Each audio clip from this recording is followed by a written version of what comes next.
खंड 2 अध्याय 76। कोई जरूरत नहीं है। लू शिमिया को उसका वीबो पता था। उसके 1 लाख प्रशंसक थे। उस कार्यक्रम में भाग लेने के बाद बढ़ गए, सत्यापित नहीं थे, और उसका असली नाम भी नहीं था। आवाज अभिनेत्री अभी भी पर्दे के पीछे काम करती है।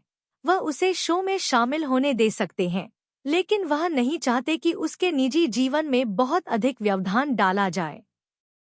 अगर वह समझाने की पहल करती तो यह खुद को केंद्र में रखने से अलग नहीं होता। डिंगमी ने उसे देखने के लिए अपना सिर उठाया। मुझे डर है कि तुम खुश नहीं रहोगे। कोई फर्क नहीं पड़ता कि कब। वह नहीं चाहती थी कि लू शिमिया को उसकी वजह से किसी भी बुरी चीज का सामना करना पड़े।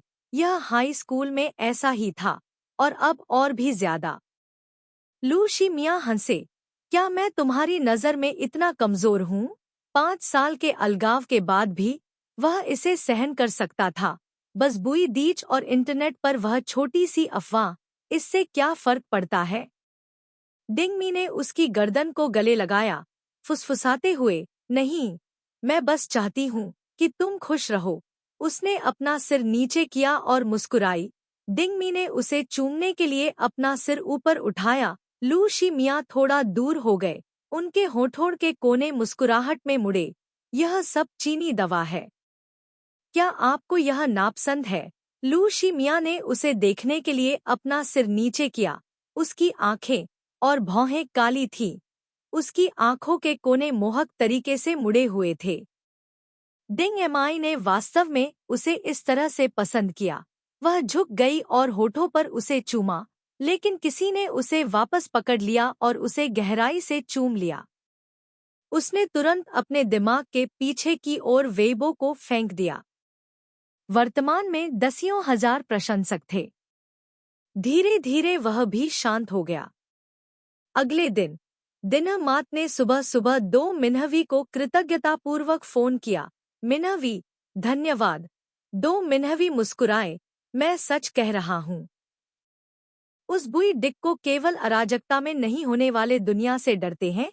पिछले कुछ दिनों में अगर वह बीजिंग गई तो उस रात लिटिल ऑरेंज कैट का क्या होगा? लू शी फेंग को थोड़ा सिरदर्द था। उसके सिर को नीचे कर दिया और अपने होठों को शुद्ध किया। बातचीत करने की कोशिश की।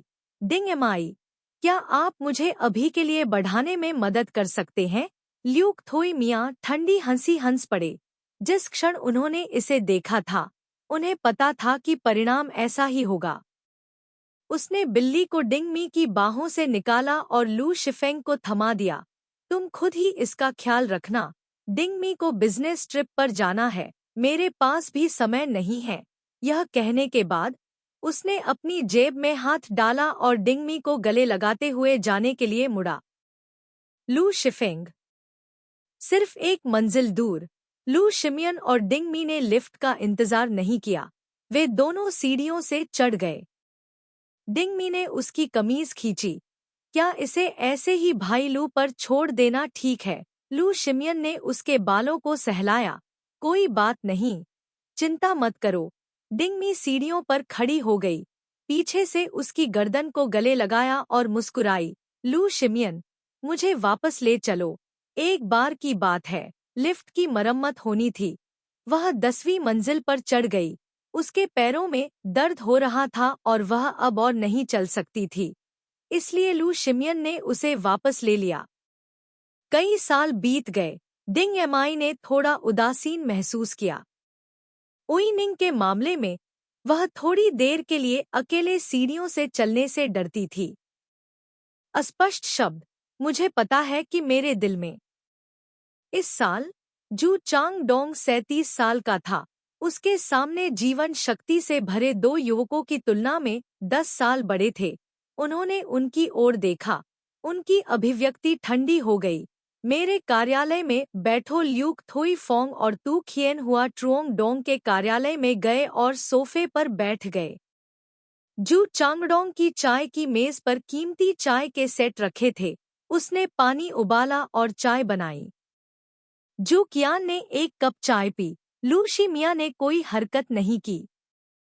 थोड़ी देर बाद जू चांगडोंग बोला, मुझे कंपनी की पिछली स्थिति के बारे में नहीं पता। अब मैंने हे हुआन को निकाल दिया है, इसे गुआंग यिंग का जवाब समझो।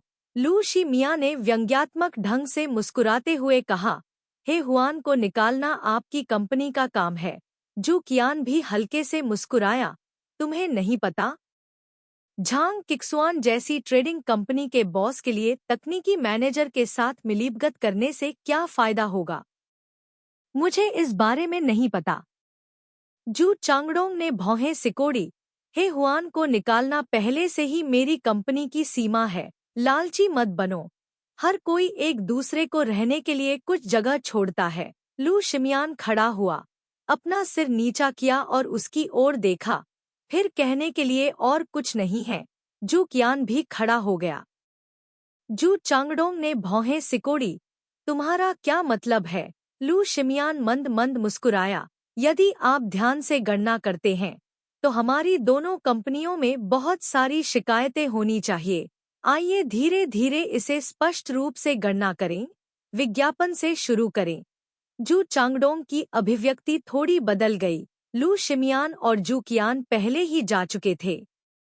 कोंगड़ू छोड़ने के बाद लू शिमियान ने किन यांग को फोन किया। इस मामले की जांच करने के लिए किन यांग को पूरा अधिकार दिया गया। क्रिसमस आ रहा है, सड़कों पर हर जगह छुट्टियों का माहौल है। ल्यूक थोई मिया ने सड़क के किनारे कार रोकी, पास के पालतू जानवरों की दुकान में गया और फैटी गुई के लिए एक डिब्बा और कुछ खाना खरीदा। जब वह जा रहा था तो हाई स्कूल की छात्रा जैसी दिखने वाली दो लड़कियों ने उसे रोका, खूबसूरती से लिपटे सेबों से भरी एक टोकरी उठाई और उससे पूछा, भाई, क्या तुम कुछ सेब खरीदना चाहते हो? कल पिंग एन की रात है। लू शी मिया ने नजर घुमाई। दोनों लड़कियों की उम्मीद भरी नजरों का सामना करते हुए उसे अचानक हाई स्कूल के डिंग जियाओमी की याद आ गई। वह थोड़ा मुस्कुराया और 2 सेब खरीदे। एक लड़की ने उत्साह से अपने पैर पटकते हुए उसे कार में बैठते हुए देखा और कहा, वह बहुत सुंदर है। दूसरी लड़की ने कहा, उसकी निश्चित रूप से एक गर्लफ्रेंड है। तुम्हें कैसे पता चला? उसने 2 सेब खरीदे। पिंगान की रात, बीजिंग में भारी बर्फबारी हुई, उड़ान में देरी हुई। डिंगमी 2 घंटे से ज्यादा समय तक एयरपोर्ट पर इंतजार करती रही, लेकिन फिर भी नहीं जा सकी। दूसरे यात्री भी उसकी तरह बेसब्री से इंतजार कर रहे थे। डिंगमी ने अपना सिर नीचे करके अपना फोन देखा और उत्सुकता से लू शी मिया को मैसेज किया। लू शी मिया जियांगझो एयरपोर्ट के बाहर इंतजार कर रहे थे और अपना सिर नीचे करके उनका टेक्स्ट मैसेज पढ़ रहे थे।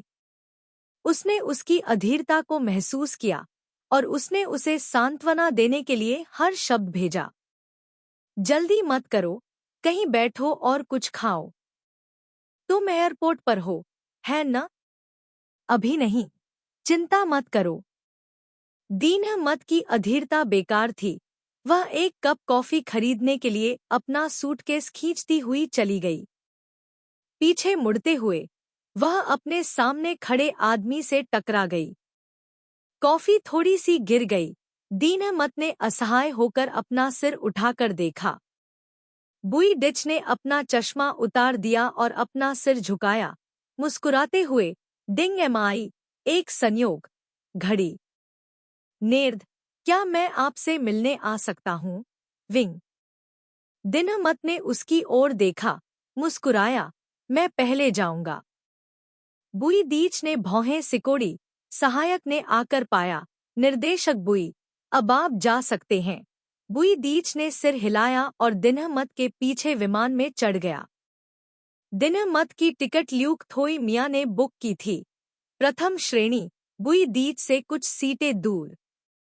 जब वे हवाई अड्डे पर पहुंचे तो उन्हें पता चला कि जियांगजू में भी बर्फबारी हो रही थी। मौसम बहुत ठंडा था और हवा उनके शरीर को चीर रही थी। बुई दीच बेहद बहादुर था और उसने उसका सामान उठाने में उसकी मदद की। डिंगमी उससे डरता था, इसलिए उसने जल्दी से उसका सामान पकड़ा और कहा, लू शी मिया बाहर तुम्हारा इंतजार कर रहे हैं। मैं पहले जाऊंगा, बुई दीच ने देखा कि वह बाघ या भेड़िए की तरह उससे बच रही है, इसलिए उसने ठंडी सांस ली और अपने सहायक के साथ उसके पीछे पीछे चला गया। डिंगमी ने अपना सूटकेस हवाई अड्डे से बाहर निकाला और तुरंत भीड़ के बीच एक लंबा और सुंदर आदमी देखा। वह काला कोट पहने हुए था, उसके हाथ जेब में थे, उसकी आंखें उस पर टिकी हुई थी। दीना मत मुस्कुराई और दौड़कर उसके पास गई। भोर में उसे देखकर उसका थका हुआ और ठंडा शरीर अचानक वापस जीवित हो गया। दीना मत ने अपना सिर उसकी बाहों में छिपा लिया, उसकी कमर को कसकर पकड़ लिया। ल्यूक थोई मियाँ ने भी उसे गले लगा लिया, जिससे लोगों के गुजरने का रास्ता अवरुद्ध हो गया। उसने उसके हाथ से सामान लिया, उसे एक तरफ ले गया, अपना सिर नीचे किया और पूछा, क्या ठंड है? दीन मैट ने उसके हाथ अपनी जेब में डाल लिए। ठंड है। ल्यूक थोई मियन ने अपना सिर उठाया, कुछ ही दूरी पर धूप का चश्मा पहने हुए बुई डिच को देखा और भौहें सिकोड़ ली। वह यहाँ क्यों है? बुई दीच ने भी उसे देखा, अपना चश्मा उतारा और उसे ठंडेपन से देखा, उसे उकसाया। वह उतना ही दिखावा कर रहा था जितना वह होना चाहता था। ल्यूक थोई मियाँ ने ठंडेपन से नाक सिकोड़ी, मुंह फेरा, एक हाथ में अपना सामान उठाया, दूसरे हाथ में दीन मैट को गले लगाया और पार्किंग की ओर चल दिया। खंड 2 अध्याय 77। कार में वापस आकर ल्यूक थोई मियाँ ने हीटर चालू कर दिया। दिन मैट ने जल्दी से अपने बाल ठीक किए जो हवा से उड़ रहे थे, फिर अपना दुपट्टा उतार दिया। भंडारण डिब्बे में 2 खूबसूरती से लिपटे सेबों को देखकर दिनमत ने आश्चर्य से अपना सिर घुमाया। ल्यूक थोई मियाँ, आपने सेब खरीदे? ल्यूक थोई मियाँ ने इंजन चालू किया और धीमी आवाज में कहा, कल रात 2 छात्रों ने मुझसे इसे खरीदने पर जोर दिया। क्या इसकी अनुमति नहीं है? बेशक, यह ठीक था, लेकिन यह आश्चर्यजनक था, क्योंकि ल्यूक थोई मियाँ ने पहले कभी सेब नहीं खरीदा था। कार चल पड़ी। दीना मत ने खुशी से सेब को अपने हाथ में पकड़ लिया, रैपिंग पेपर को छील दिया। यह सेब अच्छा पैक किया हुआ लग रहा था, लेकिन अंदर कुछ भी नहीं था। दीना मत ने मुस्कुराते हुए सेब को वापस रख दिया।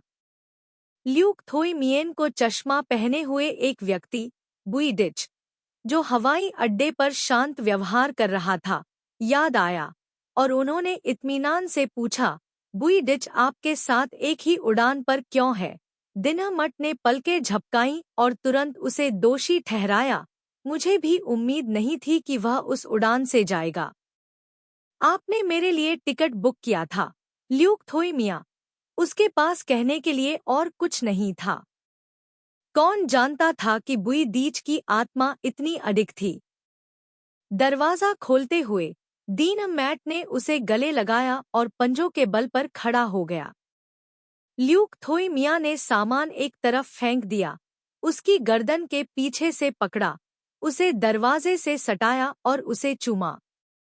पहले तो इसे कोमल माना गया, लेकिन बाद में चुंबन और भी तीव्र होता गया। जब दीन मैट की सांस फूलने वाली थी, तो फैटी गुई उसे बचाने के लिए अपने पैरों पर खड़ा हो गया। ल्यूक थोई मियाँ ने उसके होंठ छोड़े, अपना सिर नीचे किया और धीरे से उसकी गर्दन को सहलाया। दीन मैट ने उसे धीरे से दूर धकेला, फुसफुसाते हुए कहा, मैं पहले नहाना चाहता हूँ। वह धीरे से हंसा, सीधा खड़ा हुआ और लाइट स्विच ऑन कर दिया।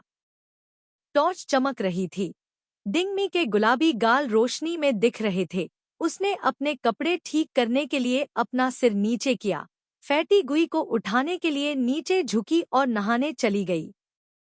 लू शी मियाँ ने अपना सामान बेडरूम में खींच लिया और नहाने के लिए गेस्ट रूम के बाथरूम में भी चली गई। पुरुष आमतौर पर बहुत जल्दी नहा लेते हैं। जब वह बाहर आया, तो डिंगमी ने अभी तक नहाना खत्म नहीं किया था। उसने बाथरूम का दरवाजा खटखटाया, खांसते हुए, डिंगमी, अंदर मौजूद व्यक्ति तनाव में था। क्या हुआ? ल्यूक थोई मियाँ दरवाजे पर झुककर हंसे, क्या तुम्हें भूख लगी है? दिनमट ने अपने शरीर से झाग पोंछा। उसे डर था कि कहीं वह अचानक अंदर न घुस आए, इसलिए उसने जल्दी से कहा, मुझे भूख नहीं है। मैंने विमान में थोड़ा खाना खाया है। ल्यूक थोई मियाँ ने सिर हिलाया और मुड़ गई। दिनमैट अपने गीले बालों को अपनी बाहों में लेकर बाहर चली गई। उन्होंने सोफे पर बैठे उस आदमी को देखा जो बिल्ली के साथ खेल रहा था। वह चली गई और हेयर ड्रायर प्लग इन कर दिया। वह अपने आप ही उनकी लंबी, खुली हुई टांगों के बीच बैठ गई। ल्यूक थोई मियाँ, मेरे बाल सुखाओ। ल्यूक थोई मियाँ ने अपनी भौहें उठाईं, हेयर ड्रायर उठाया और अपनी पतली उंगलियों का उपयोग करके उसके बालों को ऊपर उठाया, अपना सिर नीचे करके उसकी सफ़ेद गर्दन को देखा। कुछ मिनट बाद उसने ड्रायर बंद कर दिया और उसे पीछे से गले लगा लिया। तुमने अपने बाल कटवा लिए? हाँ, मेरे बाल लंबे हैं, मैं उन्हें थोड़ा ठीक कर लूंगी। दिनमट ने मुस्कुराते हुए उसे गले लगाया और कहा, क्या आप लंबे बालों में अच्छे लगते हैं या छोटे बालों में? ल्यूक थोई मियाँ उसे कई सालों से जानते हैं। कॉलेज के समय से ही उसके बाल लंबे थे। असल में वह बहुत खूबसूरत थी। उसने उसके बालों को सहलाया। लंबे बाल अधिक स्त्रियोचित लगते हैं। दिनमट ने पलकें झपकाईं। यह कैसा जवाब था? ल्यूक थोई मियाँ ने उसके छोटे सफ़ेद चेहरे को देखा और मुस्कुराया। दोनों बहुत सुंदर हैं। दिनमट ने अपने होंठ काटे।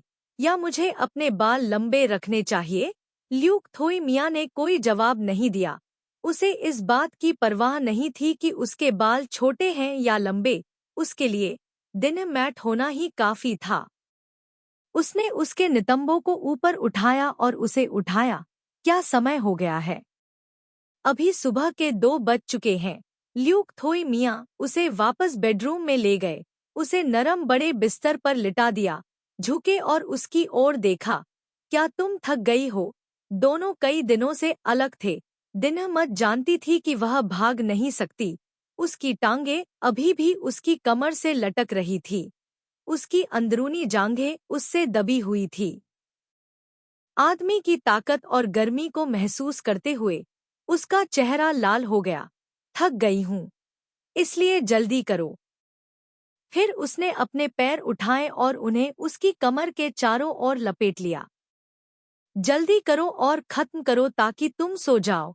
वह बहुत थक गई है। ल्यूक थोई मियाँ मुस्कुराया। वह मूल रूप से कहना चाहता था कि अगर वह वास्तव में थक गई है तो वह उसे आज रात जाने देगा। लेकिन अगर उसमें अभी भी हिम्मत है तो। ल्यूक थोई मियाँ ने उसे चूमने के लिए अपना सिर नीचे किया। उनके होंठ आपस में जुड़ गए। जितना अधिक वह चूमता, उतना ही वह भावुक होता। दिनमट को उसने दबा लिया। असहज महसूस करते हुए उसने अपना नितंब घुमाया और संघर्ष किया, लेकिन तुरंत ही उसने उसे वापस पकड़ लिया। ऐसा लग रहा था जैसे उसने किसी खतरनाक चीज को छू लिया हो। आदमी ने उसके कान में जोर से सांस ली। उसका गर्म हाथ अंदर घुस गया, उसकी मुलायम छाती को ढक दिया। उसने अपना सिर झुकाया और उसके कान को चूमा और धीरे से मुस्कुराया। बड़ा है, मुझे लगता है। दिनमट को बुखार हो गया। उसने उसके कंधे पर मुक्का मारा। इससे उसे चोट नहीं लगी, बल्कि ऐसा लगा जैसे वह छेड़खानी कर रहा हो। ल्यूक थोई मियाँ ने उसके कपड़े उतारते हुए उसे चूमा, फिर मुड़कर उसके लहराते हाथ को पकड़ लिया और उसे उसके सिर के ऊपर दबा दिया।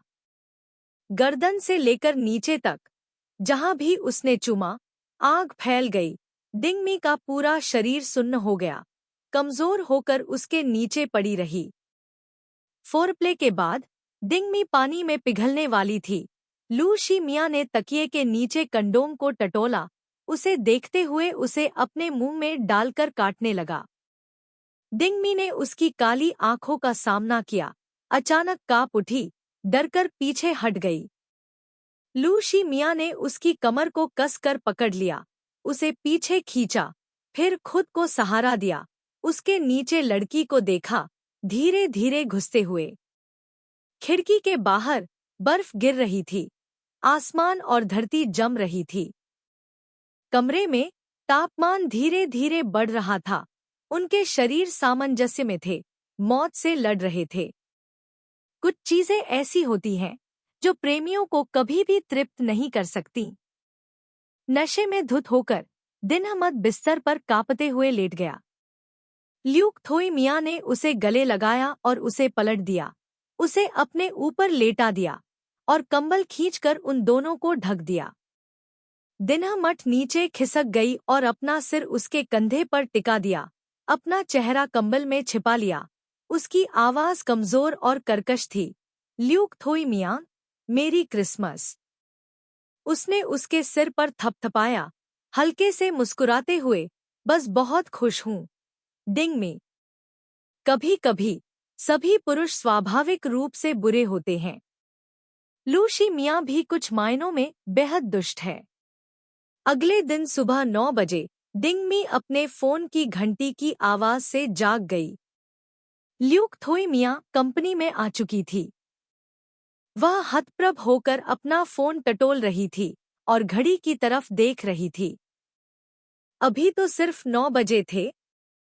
कल रात वह इतनी देर तक करवटें बदलती रही कि उसे लगा कि वह बहुत दिनों से सोई नहीं है। यह डू मिंग वेई का फोन था। डिंग मी ने फोन उठाया। हेलो। डू मिंग वेई ने उसकी आवाज सुनी। तुम अभी तक नहीं उठे, दिनहमत ने जवाब दिया।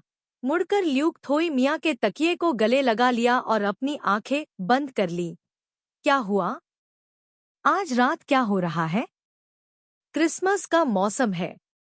दो मिन्हवी ने कुछ देर रुकने के बाद कहा, वीबो पर जाकर देखो, दिनहट्यू मैट, तुम फिर से हॉट सर्च पर हो। क्या तुम्हें पता है? दिनहमत अचानक चौंक कर उठ बैठा और बोला, क्या? दीनहमात का मन तुरंत घूम गया। उसे कल रात हवाई अड्डे पर बुई दीच से हुई मुलाकात की घटना याद आ गई। डो मिन्हवी ने कहा, कल रात हवाई अड्डे पर आपकी और बुई डिच की तस्वीर नेटिजन्स द्वारा ली गई थी और कई बड़े खातों को भेजी गई थी। कई लोग जो विचार प्राप्त करना चाहते थे, उन्होंने बकवास लिखा। वास्तव में डिंग मी को सिरदर्द था। डू मिंग वेई ने उसका बचाव करने के लिए अपने आधिकारिक खाते का इस्तेमाल किया, लेकिन यह मूल रूप से बेकार था। पिछली बार जब डिंग मी ने रिकॉर्ड किया था, तो शो क्रू ने जानबूझकर शीर्षक का इस्तेमाल किया था, वॉयस एक्टर जियांग एर की खूबसूरती उससे कम नहीं है। जियांग एर और बुई डिच के बीच कई बार इतनी नोकझोंक हुई कि प्रशंसकों को लगा कि दोनों साथ हैं।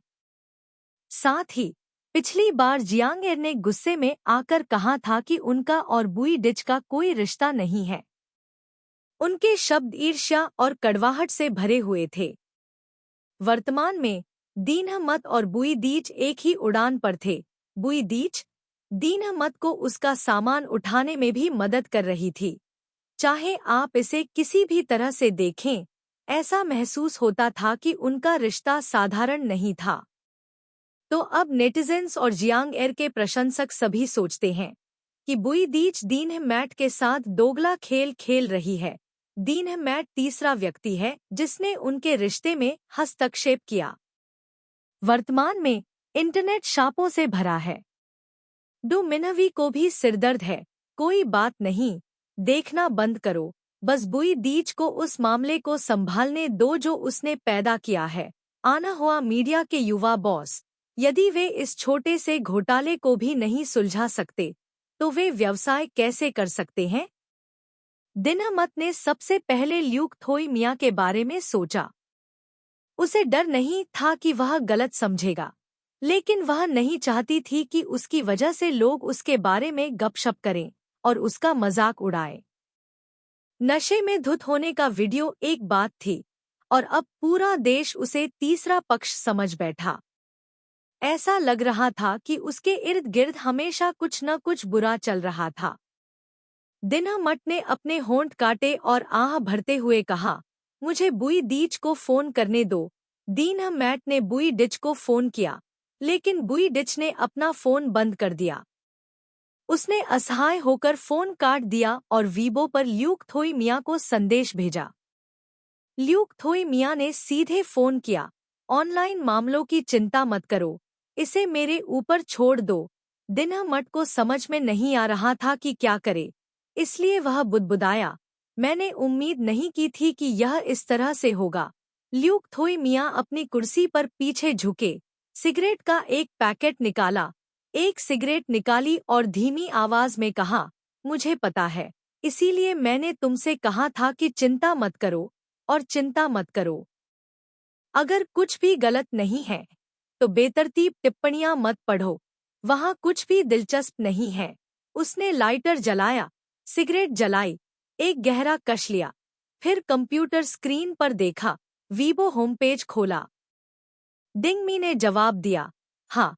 अगर उसने कहा कि वह इसे संभाल लेगा तो उसे विश्वास था कि वह निश्चित रूप से इसे अच्छी तरह से संभाल पाएगा। फोन रखने के बाद ल्यूक थोई मिया ने टिप्पणियां पढ़ी। प्रमुख टिप्पणियों के बाद उसने पाया कि कुछ लोग थे जिन्होंने उस पर पत्थर फेंके थे। दीनहमट और बुई डिच विश्वविद्यालय के मित्र हैं, वे एक दूसरे को लंबे समय से जानते हैं। दीनहमट डबिंग उद्योग में बहुत आसानी से विकास कर रहा है। अगर वह बुई डीच के साथ मिलीभगत नहीं करता तो उसे इतना काम कैसे मिलता। यह सोचते हुए कि उनका रिश्ता सरल नहीं है, हो सकता है कि वे दोनों बहुत पहले साथ रहे हों। यह एक उप खाता है, वेबो द्वारा प्रमाणित आधिकारिक खाता है। आवाज अभिनेता डीप कैम। इससे पहले जब बुई डीच एक महिला को होटल में लेकर आया था तो मैंने आपको बताया था कि वह व्यक्ति दीनहमट था, लेकिन आपने मेरी बात पर विश्वास नहीं किया।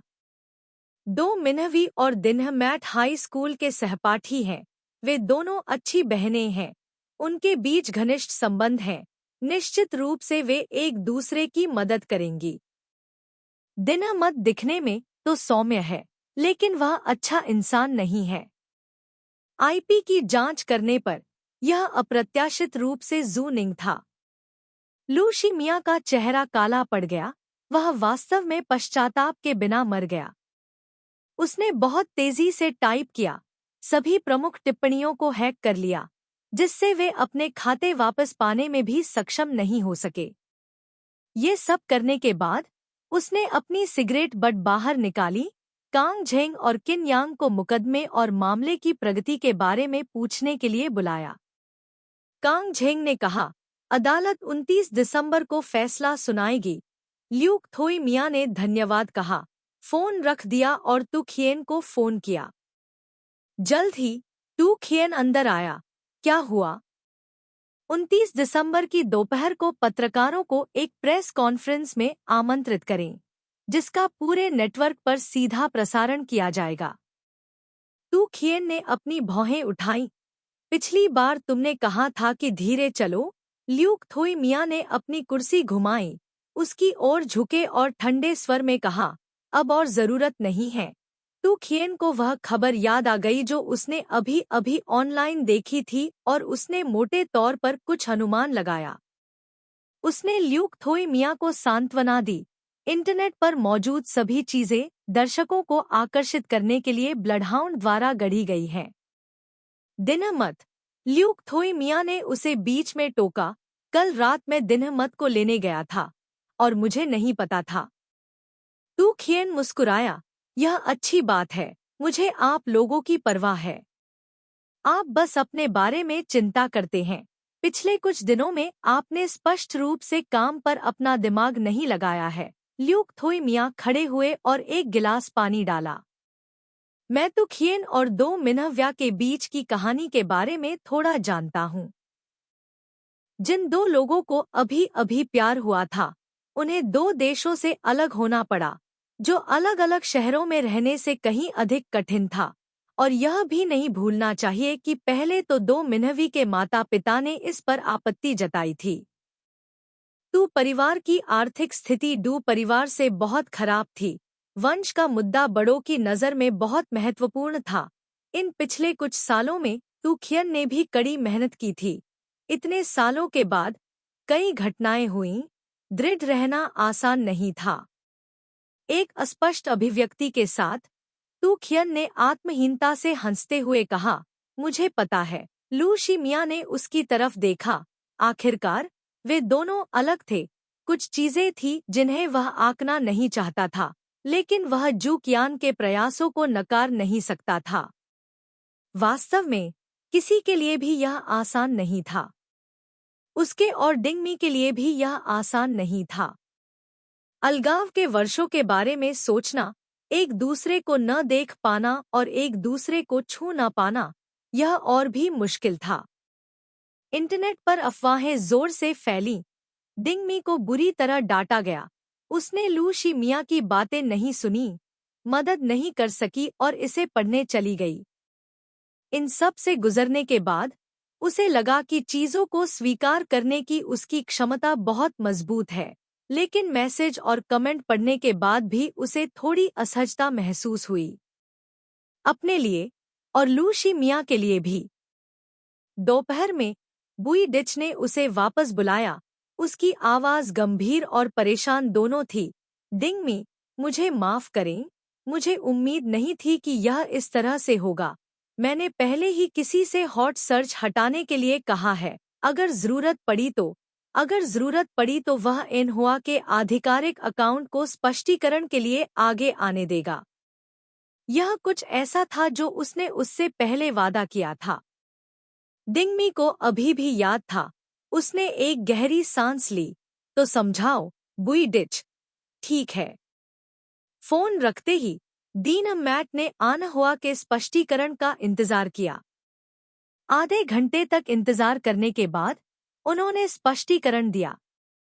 आनहुआ मीडिया, आज इंटरनेट पर सबसे ज्यादा चर्चा में रही चीजों के बारे में मैं इस तरह से स्पष्टीकरण देना चाहूंगा। वॉयस एक्टर डीन मैट और हमारे युवा बॉस बुई डिच वर्तमान में सिर्फ सहपाठी और अच्छे दोस्त हैं। श्री बुई और गियांग नी अच्छे दोस्त हैं।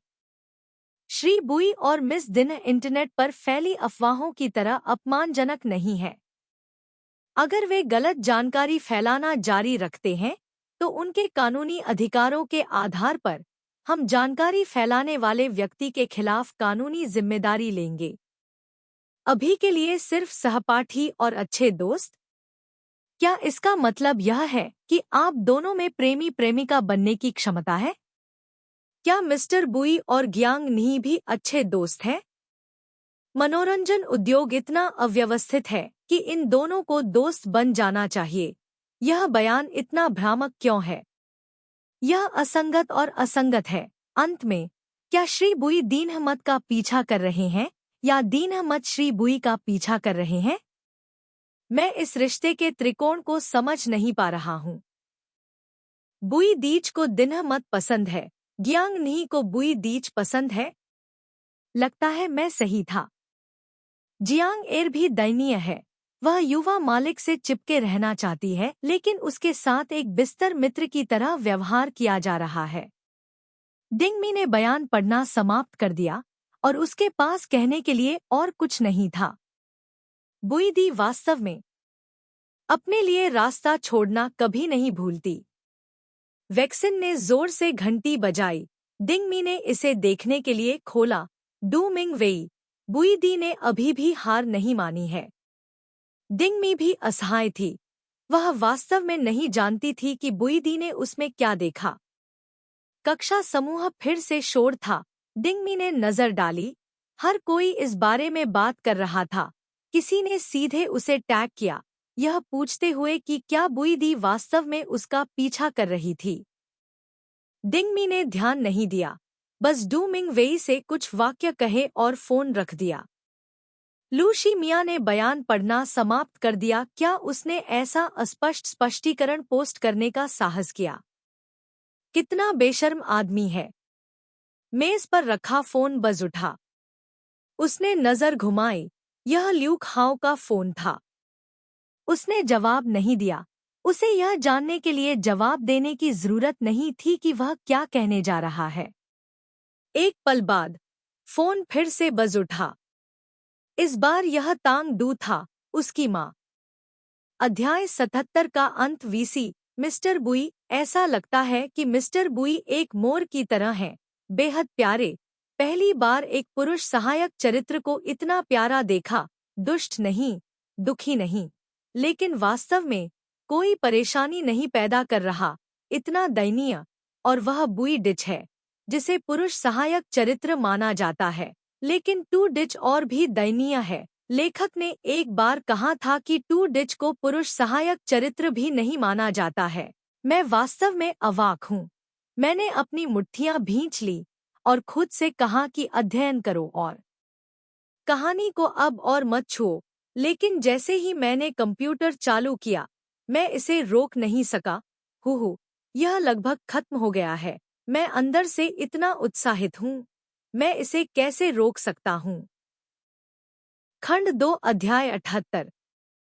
लू शिमिया ने फोन उठाया और कहा, माँ। जेंग डू ने पूछा। पिताजी ने कहा कि अब जब डिंगमी तुम्हारे साथ है, तो तुम अभी भी बुई दीच के साथ क्यों उलझे हुए हो? अतीत में लू हाओ के साथ अलग रहने के बाद जेंग डू हमेशा बीजिंग में रहता था। लू शिमिया ने विश्वविद्यालय की शिक्षा प्राप्त की तथा बीजिंग में अपना कैरियर शुरू किया, इसलिए वह लू हाओ की अपेक्षा जेंग यू के अधिक करीब थे। ल्यूक हाओ ने उसे फोन करके ल्यूक थोई मिया को सलाह देने के लिए कहा कि वह दिन मैट से रिश्ता तोड़ दे। मैंने कल दिन मैट की फ्लाइट बुक की थी, लेकिन मैं संयोग से बुई डिच से मिल गया। इसके अलावा मैं कल रात भी एयरपोर्ट पर था।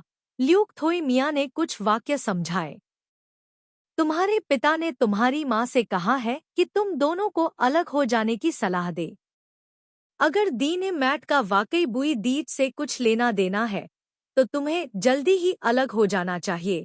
अपने दादा दादी को परेशान मत होने देना।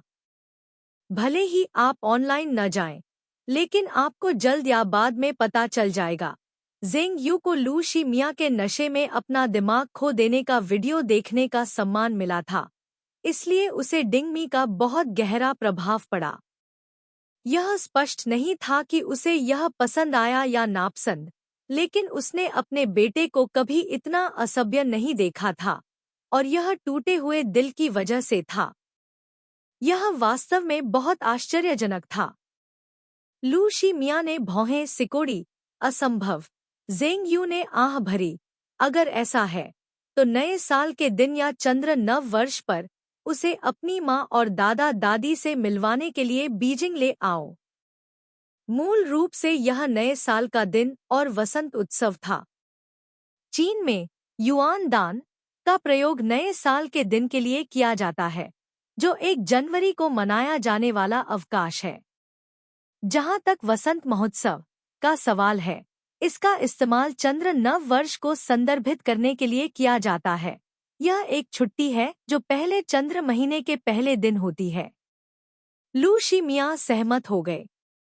बुई दीच के अस्पष्ट स्पष्टीकरण के कारण दीना मठ को तूफान के सामने धकेल दिया गया, और क्रिसमस के दिन वह घर से बाहर नहीं निकला, पूरे दिन घर पर ही रहा। कुछ ही दिनों में डिंगमी सबसे लोकप्रिय आवाज अभिनेत्री बन गई थी। उसका मूल्य आसमान छू गया, लेकिन इस तरह की वृद्धि ने उसे असहाय महसूस कराया। उसने लू शिमिया की बात सुनी, अब ऑनलाइन टिप्पणियों और गपशप पर ध्यान नहीं दिया, हमेशा की तरह रह रही थी और काम कर रही थी। 29 दिसंबर को गुआंगयिंग साइंस एंड टेक्नोलॉजी और झेंगयांग ट्रेडिंग के बीच मुकदमे का फैसला आया। Kong do science and technology के झांग क्यूचुआन और हे हुआन ने ग्राहक जानकारी लीक करने के लिए CRM वानके को बदनाम किया और फंसाया। क्रमशः 2 साल और 1 महीने और 1 साल और 8 महीने की जेल की सजा सुनाई गई। 1 साल के लिए निष्पादन पर रोक लगाई गई और नुकसान के लिए मुआवजा दिया गया। झेंगयांग ट्रेडिंग के महाप्रबंधक जू जेन, जो स्थिति को जानते थे, ने भी इस मामले में भाग लिया और उन्हें 4 महीने की अल्पकालिक हिरासत और निष्पादन के 6 महीने के निलंबन की सजा दी गई।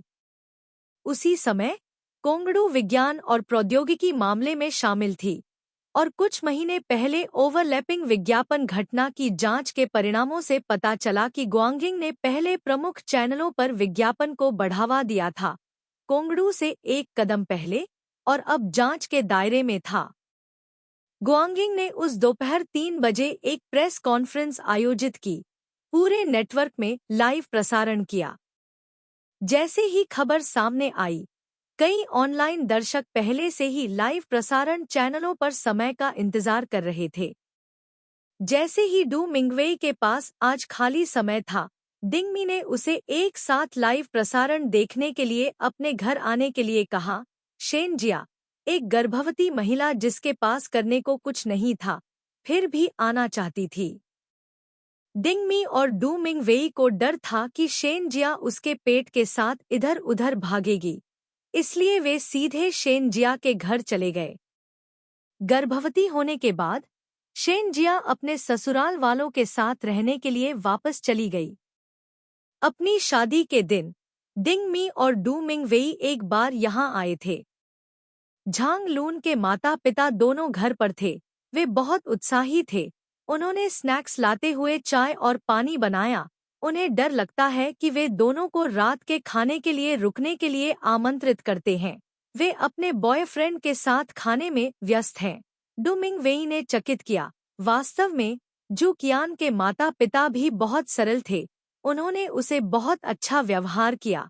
कभी कभी शेन जिया ने भी खुशी से कहा, मेरे ससुराल वाले लोग बहुत अच्छे हैं। वे मुझे बहुत अच्छी तरह से मानते हैं। डू मिंगवेई, वह जन्म देने के बाद मुझे उसकी पालक माँ बनो। क्या आप एक पालक पिता बनने के लिए तैयार होंगे? या लू शिमिया एक पालक पिता बनेंगे?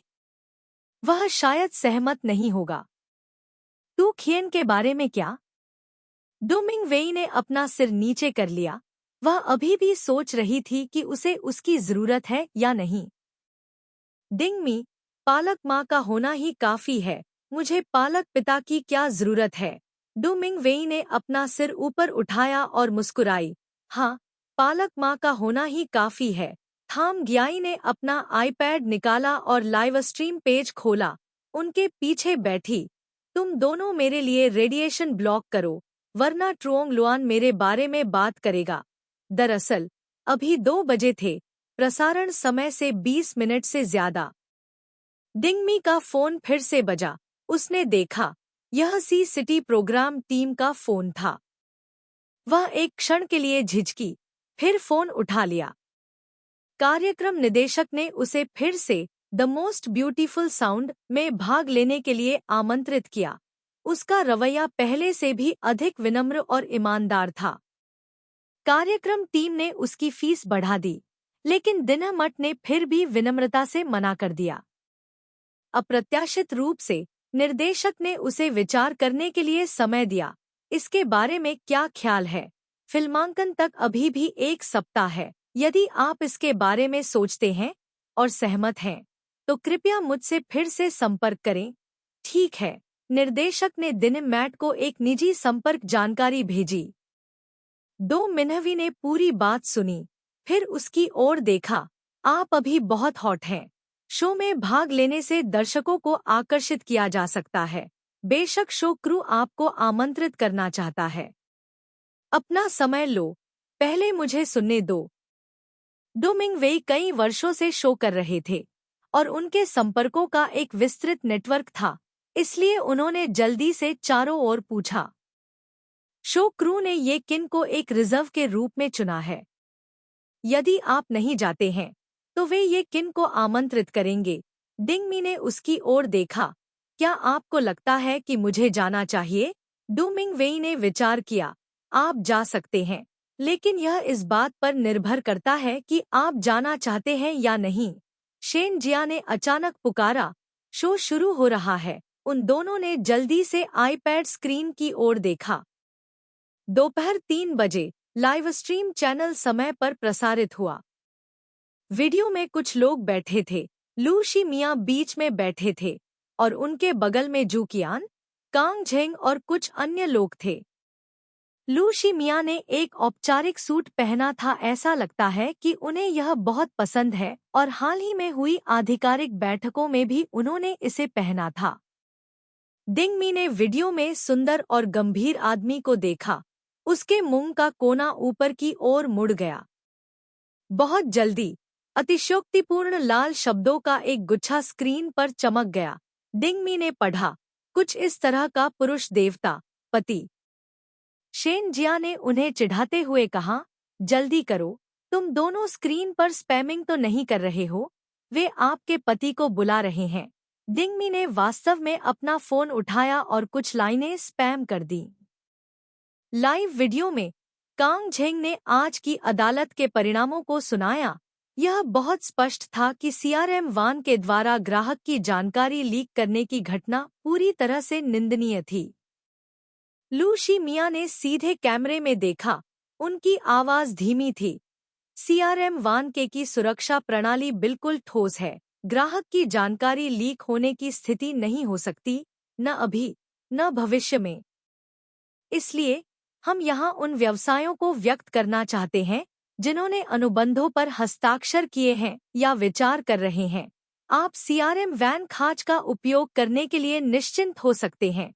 रिपोर्टर ने पूछा, मैंने सुना है कि संस्करण 3.0 आज जारी किया गया है। क्या पिछले संस्करण से कुछ अलग है? तुखियन ने उत्तर दिया, मूलभूत विशेषताएं अभी भी समान हैं, लेकिन संचालन पद्धति सरल है। मुख्य लाभ ग्राहक आवश्यकताओं के आधार पर एक प्रणाली बनाना, व्यवसायों और ग्राहकों के बीच संबंध को ठीक करना, व्यवसायों को रणनीतियों पर समय पर निर्णय लेने में मदद करना, दक्षता को बढ़ावा देना और संचालन में सुधार करना है, और सुरक्षा भी संस्करण 2.0 से बेहतर है। खोंग डो और क्वांग आना 1 या 2 दिन से अधिक समय से चुपचाप लड़ रहे हैं। खोंग डो भी इस मामले में फंस गया। रिपोर्टर के तीखे सवाल का सामना करते हुए ल्यूक थोई मिया ने और भी स्पष्ट रूप से जवाब दिया, जहां तक खोंग डो का सवाल है, मैं ज्यादा टिप्पणी नहीं करना चाहता। मैं बस इतना कहना चाहता हूँ, बुराई बुराई को जन्म देती है। शेन जिया ने कहा, बहुत बढ़िया, कोई फर्क नहीं पड़ता कि कब, चमकदार व्यक्ति हमेशा चमकता रहेगा। डिंगमी ने वीडियो में आदमी को देखने पर ध्यान केंद्रित किया और गर्व महसूस करने से खुद को रोक नहीं सका। लू शी मिया हमेशा सर्वश्रेष्ठ थे। रिपोर्टर ने पूछना जारी रखा, मैंने सुना है कि गुआंगयिंग ने अमेरिकी बाजार में लिस्टिंग के लिए आवेदन किया है। क्या यह सच है? लू शी मिया, यह सही है, हमें मंजूरी मिल गई है। तो गुआंगयिंग सार्वजनिक हो गया है? ओह, सूचीबद्ध कंपनी का मालिक।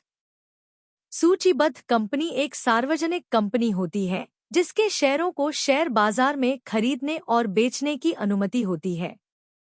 संदर्भ, गुयेन वान नोक, अर्थशास्त्र का शब्दकोश, राष्ट्रीय अर्थशास्त्र विश्वविद्यालय द्वारा http://vitnmfinc.vn।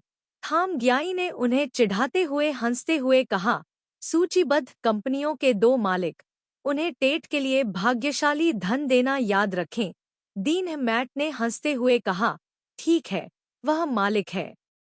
एक ही समय में स्क्रीन पर कई सवाल दिखाई दिए। क्या क्वांग आना के पास कर्मचारियों की कमी है? क्या बॉस के पास गर्लफ्रेंड की कमी है? लाइव स्ट्रीम पेज पर लू शी मिया और जू कियान के लुक्स की वजह से कई लड़कियां देखने आई थी। एक महिला रिपोर्टर ने स्क्रीन के सामने बैठी कई महिलाओं की ओर से पूछने की हिम्मत की, क्या मैं पूछ सकती हूँ कि क्या प्रेसिडेंट लू अभी भी सिंगल हैं? लू शी मिया ने कैमरे की तरफ देखा। उनकी एकल पलकें थोड़ी झुकी हुई थी, जो ठंडी और दूर की लग रही थी। मेरी एक गर्लफ्रेंड है। महिला रिपोर्टर थोड़ी निराश हुई। स्क्रीन और भी शोरगुल करने लगी। इतने खूबसूरत आदमी की गर्लफ्रेंड होना कोई अजीब बात नहीं थी, लेकिन फिर भी इसने ऑनलाइन कई युवा लड़कियों के दिल तोड़ दिए।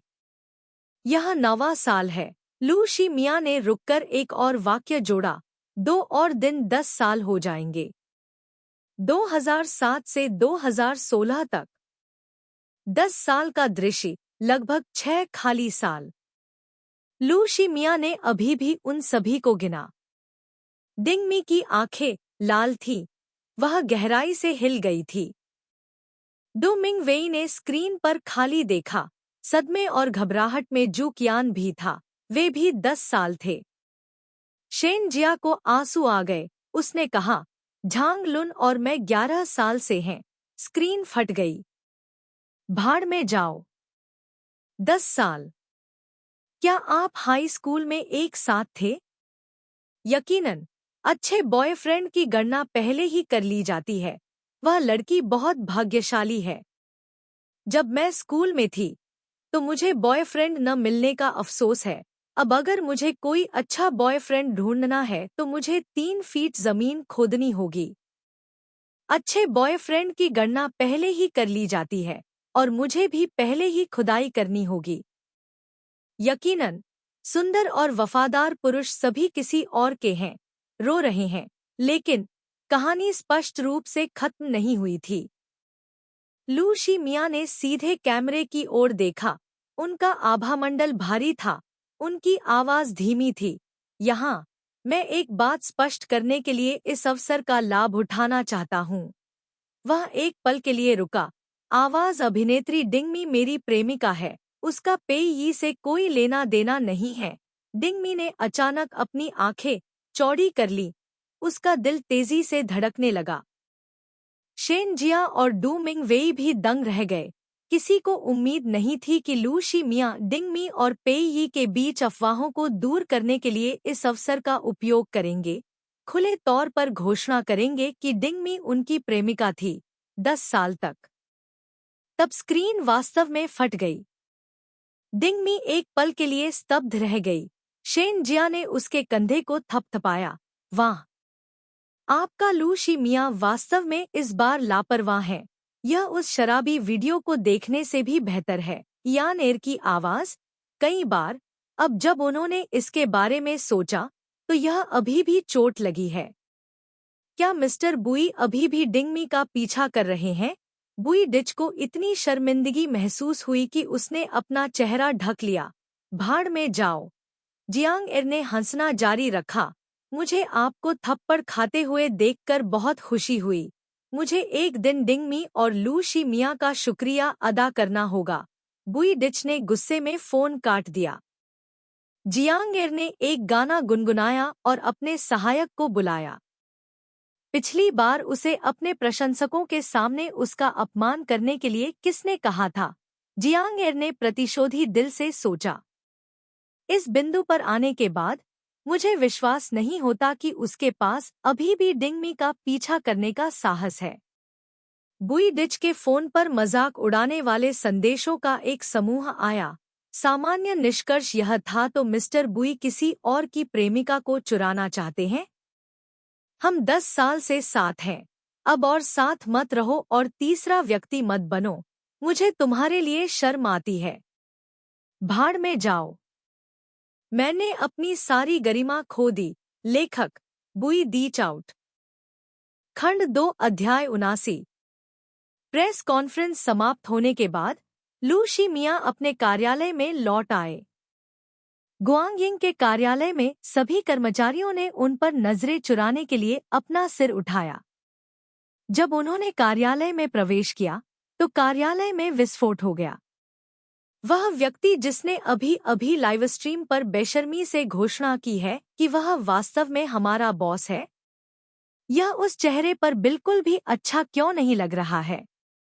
उसके अलावा क्या कोई और मोनोलिड वाला आदमी है जो उससे ज्यादा सुंदर है? मैंने तुमसे कहा था कि पिछली बार लड़की साधारण नहीं थी। पता चला कि वह उसकी गर्लफ्रेंड है 10 साल से। तो फिर मैंने उसे पिछले कुछ सालों से क्यों नहीं देखा? कर्मचारी सोच में पड़ गए। चुपके से बहुत देर तक चर्चा करते रहे। जू निंग ने घर पर लाइव स्ट्रीम देखा। जू जेन को जेल की सजा सुनाई गई। हालांकि सजा टाल दी गई थी। वह अभी भी जांच के दायरे में था और वापस नहीं लौटा था। जू निंग खाली लिविंग रूम में अकेली बैठी थी। एक ठंडी भावना उसके पूरे शरीर पर छा गई। जू जेन ने झो किंग को तलाक दे दिया। उसे स्कूल से निकाल दिया गया। घर में केवल वह और जू जेन थे। पिता और बेटी ज्यादा बात नहीं करते थे। जू जेन अब भी पहले जैसी ही थी। जब उसे गुस्सा आता तो वह उसे डांटता। पिता और बेटी में कभी कभी बहस भी होती थी। कभी कभी तो उसे उन दिनों की भी याद आती थी जब जो किंग घर में होता था। जिस घर में औरत न हो वह घर ही नहीं है। लेकिन जब भी वह अतीत के बारे में सोचती थी, जब झो किंग ने डिंगमी के लिए जू जेन को तलाक देने में संकोच नहीं किया था और यहाँ तक कि जू जियाओबिन को भी ले गया था, तो जू निंग को नाराजगी महसूस होती थी। उसके पहले 2 बॉयफ्रेंड थे, लेकिन उनके व्यक्तित्व बहुत अच्छे नहीं थे और कुछ ही समय बाद उनका ब्रेकअप हो गया। जब वह फिर से एरजोंग से अपने दोस्तों से मिली तो वे अभी भी पहले की तरह ही कामुक थे। यह स्पष्ट था कि वह पहले उनके साथ घूमना पसंद करती थी, लेकिन अब वह इसे बर्दाश्त नहीं कर सकती थी। यह कक्षा 12 को दोहराने का दुष्परिणाम था। उसे लगा कि पुरुषों को लू शिमियन या यहाँ तक कि जू कियान जैसा होना चाहिए। अभी अभी लू शिमियन को लाइव स्ट्रीम में अफवाहों का व्यक्तिगत रूप से खंडन करते हुए देखकर डिंगमी के लिए उसकी प्रशंसा और ईर्ष्या की भावनाएं फिर से पागलपन की हद तक बढ़ गईं। उसने अपने होंठ कसकर काटे, स्क्रीन को घूरते हुए जहां लाइव स्ट्रीम समाप्त हो गई थी। कुछ दिन पहले उसका वीबो अकाउंट अचानक ब्लॉक हो गया था, लॉग इन करने में असमर्थ था और वह अपना फोन भी नहीं खोल पा रही थी, एक फेंकी हुई ईंट की तरह। इतना ही नहीं, घर का नेटवर्क भी अब इस्तेमाल करने लायक नहीं था। किसी को आकर इसे ठीक करना था, कंप्यूटर और फोन को पूरी तरह से बदलना था, तभी वे इसे फिर से इस्तेमाल कर सकते थे। न जाने कितना समय बीत गया था, अचानक दरवाजा खुल गया। टाई जेन अंदर आया। उसके बाल चांदी से ढके हुए थे, ऐसा लग रहा था जैसे वह कुछ साल बूढ़ा हो गया हो। उसने थके हुए जू निंग की ओर देखा। तुम इतने विचलित क्यों हो? जू निंग ने उसकी ओर देखा। पिताजी, कंपनी कैसी है? जू जेन ने आह भरी और अपना सिर हिलाया। अध्यक्ष और महाप्रबंधक दोनों को जेल की सजा सुनाई गई और उन्हें नुकसान के लिए मुआवजा देना पड़ा। लू शिमिया ने प्रेस कॉन्फ्रेंस से पहले झेंग यांग ट्रेडिंग के आपराधिक कृत्यों की सीधे घोषणा की। कौन सा ग्राहक ऐसी कंपनी के साथ सहयोग करने को तैयार होगा?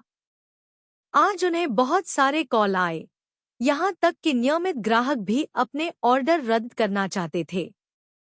ऐसे में वे व्यापार कैसे कर सकते हैं? लू शिमिया वाकई क्रूर हैं, कोई रास्ता नहीं छोड़ रहे हैं। जू निंग कालीन पर घुटनों के बल बैठी थी, अपने होंठ काट रही थी, अपने सामने टीवी को घूर रही थी। तो हमें क्या करना चाहिए? जू जेन एक तरफ धूम्रपान करते हुए बैठी थी, असहाय दिख रही थी। आज रात एक जश्न पार्टी थी। कंपनी के मालिक और विभाग प्रमुख सभी भाग लेने आए थे। किन यांग और कांग झेंग भी वहां थे। डिंगमी और डू मिंग वेई 5:30 बजे शेनजिया के घर से निकले, एक लंबे ट्रैफिक जाम का सामना किया और ठीक समय पर पहुंच गए। ग्वांगिंग ने एक बड़े कमरे को बुक किया। जब वे प्रवेश करते थे तो हर कोई मूल रूप से वहां था। अच्छी आंख, जोर से बधाई दी, बॉस। कुछ शोरगुल वाले थे। राष्ट्रपति लू बहुत सुंदर है, वह प्रस्तावित नहीं करता है, भले ही वह पूरी दुनिया के लिए सार्वजनिक हो। क्या यह प्रस्ताव से अलग नहीं है? अन्यथा कोई भी उससे शादी नहीं करेगा। उसने दीनह मत को गले लगाया, उसकी ओर देखा। ठीक है, दीनह तियो मत। दीनह मत मुस्कुराया और चुपके से उसकी पीठ पर चुटकी काटी। दुष्ट। उसने न केवल उसकी मदद नहीं की, बल्कि उसने आग में घी भी डाला। लू शिमिया सामने की गोल मेज पर बैठे थे, उनके मुंह का कोना मुड़ा हुआ था, हाथ हिलाकर डिंगमी को पुकार रहे थे, इधर आओ। डिंगमी ने उसे देखा, कुछ देर के लिए हतप्रभ। वह कल्पना नहीं कर सकती थी कि लू शिमिया उसे कैसे प्रपोज करेंगे। शायद वह उसकी अनामिका उंगली में अंगूठी पहना देगा, या फिर वह उसे सीधे सिविल अफेयर्स ब्यूरो ले जाएगा। तू खियन और ल्यूक थोई मियाँ के बीच दीन मैट और दो मिनहवी के लिए आरक्षित 2 खाली सीटें थीं। उन दोनों ने एक दूसरे के गले में हाथ डाला और वहीं बैठ गए। दीन मैट ल्यूक थोई मियाँ के करीब झुकी, उसे देखकर मुस्कुराई, कुछ हद तक आत्मसंतुष्ट। ल्यूक थोई मियाँ ने अपने बालों को बिखेरा। हंसता हुआ बंदर, ऐसा मत सोचो कि वह नहीं जानता कि उसे किस बात पर गर्व है। अरे, उसके बालों से मत उलझो, यहाँ बहुत सारे लोग हैं। दीन मैट ने जल्दी से अपने बाल ठीक किए। ल्यूक थोई मियाँ मुस्कुराया, अब उसे चिढ़ाना बंद कर दिया। यह महसूस करते हुए कि हर कोई उन्हें देख रहा था, उसने अपने होठों के कोने पर मुस्कान वापस खींच ली। तुम क्या देख रहे हो? अभी ऑर्डर करो, बॉस की ओर देखते हुए, अपना प्यार दिखाते हुए। 100 साल में एक बार।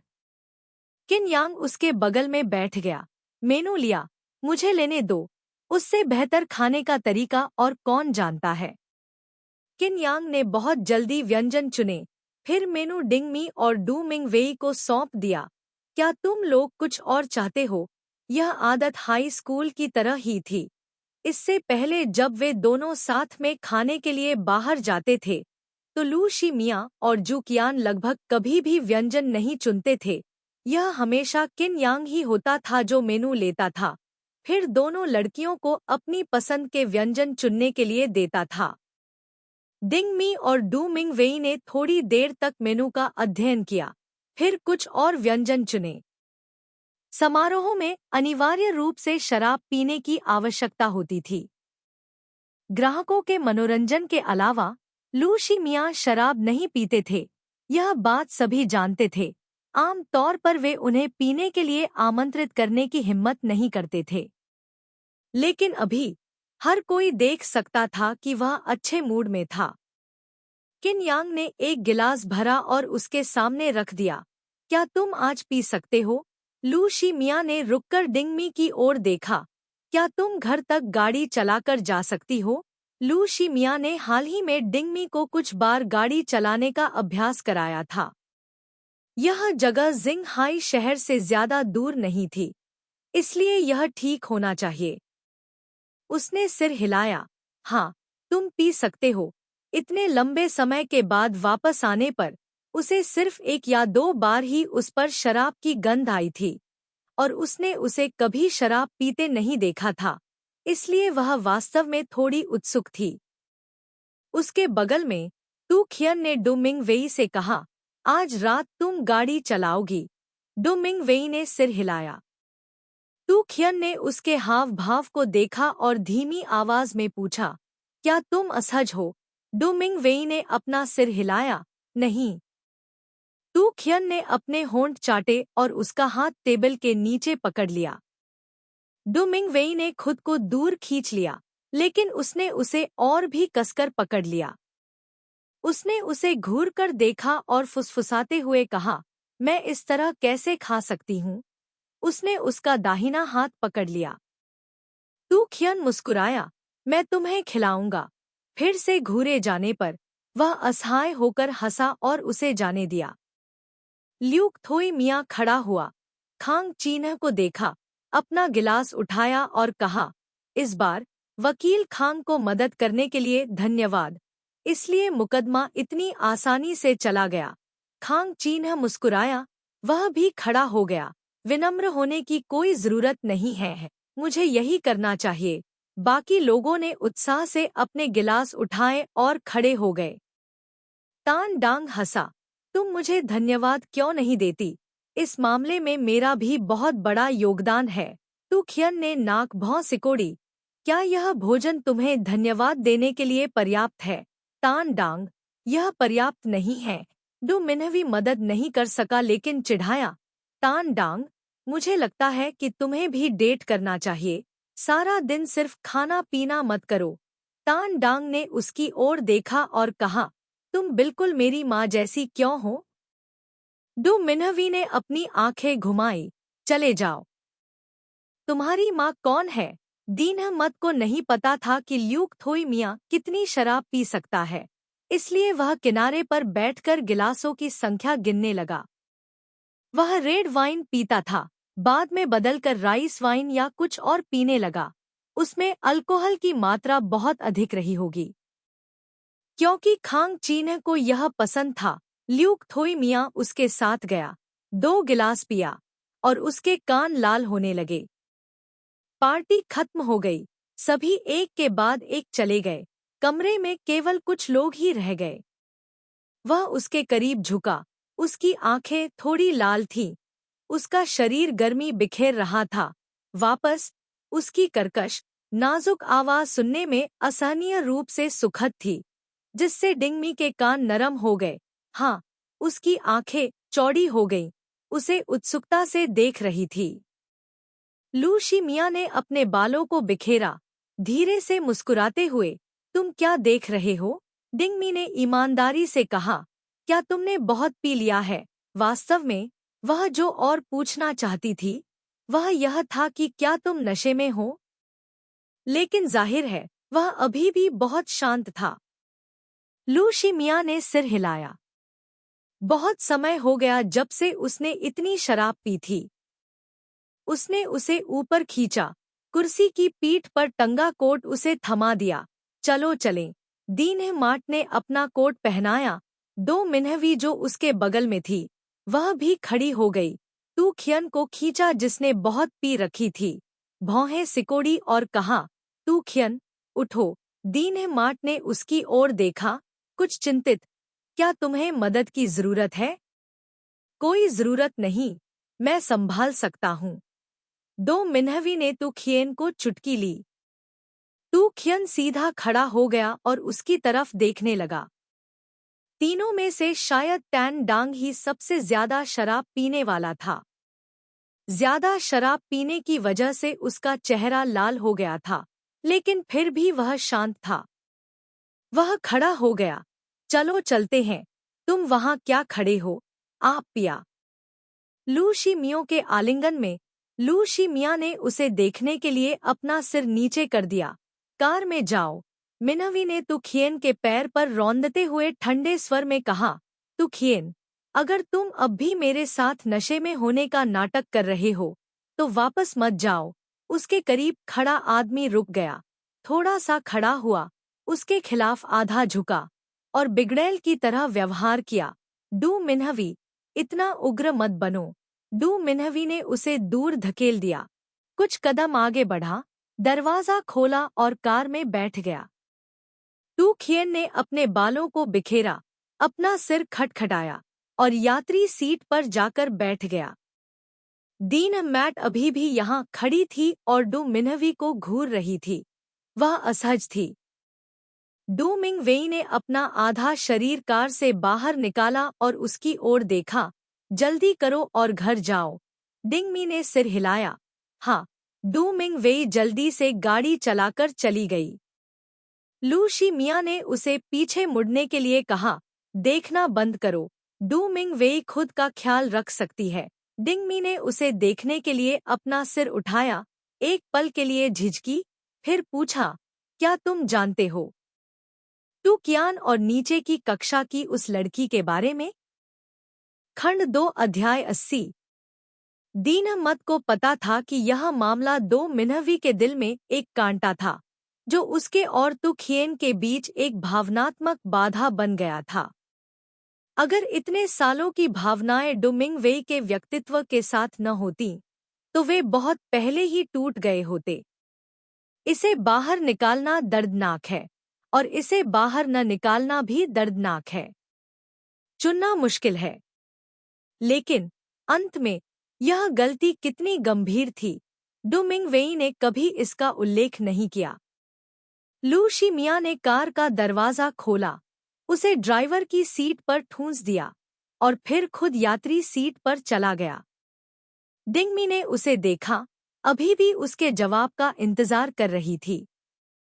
लू शी मियाँ ने अपने पैरों को मोड़ लिया, आलसी ढंग से सीट पर झुक गए।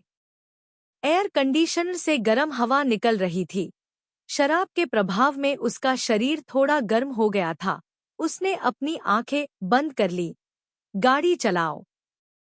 आपने अभी भी मुझे जवाब नहीं दिया है। ल्यूक थोई मिया ने अपना सिर झुकाकर उसकी ओर देखा। उसे दूसरों के प्रेम संबंधों के बारे में गपशप करना पसंद नहीं था, भले ही वह व्यक्ति उसका कई सालों का भाई ही क्यों न हो। कुछ देर बाद उन्होंने कहा, जब डू मिन्हवी के माता पिता ने बीजिंग में अपना करियर शुरू किया तो उन्हें उनके और तु खिएन के बारे में पता चला। वे सहमत नहीं हुए और लंबे समय तक बहस करते रहे। वह एक पल के लिए रुका। उस लड़की का नाम हान हान है। वह तु खिएन का पीछा करती थी। मुझे विवरण नहीं पता, लेकिन संभवतः उनका कोई संपर्क नहीं था, अन्यथा डू मिन्हवी के व्यक्तित्व के साथ उसने उस समय संबंध तोड़ने का फैसला कर लिया होता। उस दौरान वे व्यस्त थे। डू मिंगवेई के माता पिता उन दोनों को बाहर जाने देने के लिए सहमत नहीं थे और उन्हें हर तरह से रोकने की कोशिश की। डू मिंगवेई 1 साल से अधिक समय तक देश नहीं लौटे और उन दोनों के बीच अपेक्षाकृत कम संपर्क था। उन्होंने एक बार जोर शोर से ब्रेकअप किया था, लेकिन असफल रहे और उनका रिश्ता खतरे की स्थिति में आ गया था। लू शी मिया को विवरण नहीं पता था, लेकिन उस समय वह खुद भी उलझन में था।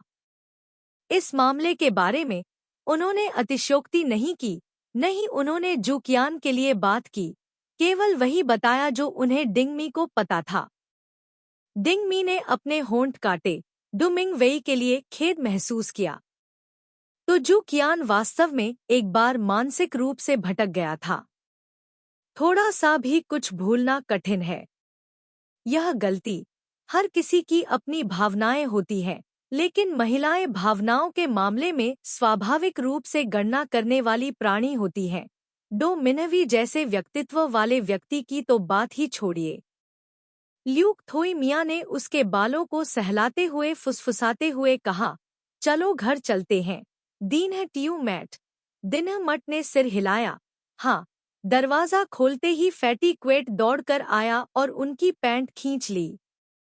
दिनहमत ने उसे कुछ सूखी मछली खिलाई, फिर सोफे पर आलसी ढंग से बैठे आदमी की ओर देखने लगा।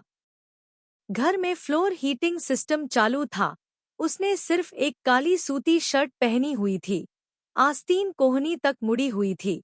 उसकी मांसपेशियां साफ, मजबूत और शक्तिशाली थी। उसकी त्वचा स्कूल के दिनों की तुलना में थोड़ी गोरी थी। उसके कान लाल रंग के थे।